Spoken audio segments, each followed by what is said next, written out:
ناظرین السلام علیکم ورحمۃ اللہ وبرکاتہ۔ آج جو ہمارا موضوع ہے وہ بڑی اہمیت کا حامل ہے۔ دوستو، جناب رسول اللہ صلی اللہ علیہ وسلم کی تاریخ ولادت اور تاریخ وفات دونوں میں بڑا اختلاف ہے۔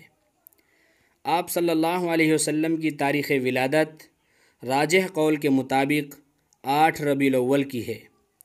ایک اور قول ہے جو گرچہ عوام میں مشہور و معروف ہے مگر راجح نہیں ہے، وہ 12 ربیع الاول کی تاریخ ہے۔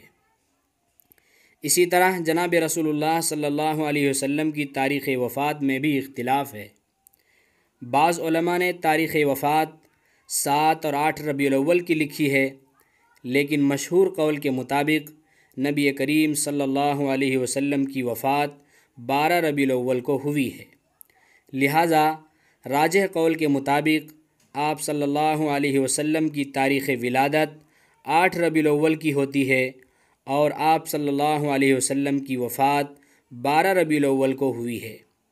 اسی لیے 12 ربیع الاول میں یوم ولادت رسول صلی اللہ علیہ وسلم کو عید کے طور پر منانا صحابہ کرام، تابعین اور تبع تابعین کے دور میں کہیں بھی مذکور نہیں ہے اور نہ ہی کسی دلیل شرعی سے ثابت ہے۔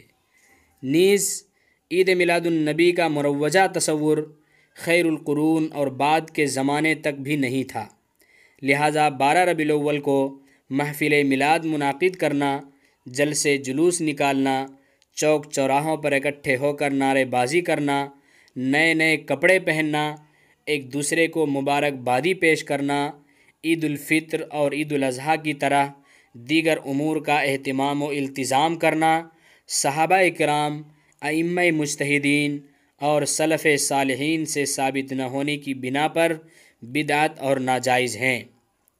اس لیے ہمیں ایسے امور سے احتراز اور پرہیز کرنا چاہیے، اس لیے کہ دین وہی معتبر ہے جو صحابہ کرام، تابعین، تبع تابعین، ائمہ مجتہدین اور سلف صالحین سے ثابت ہو۔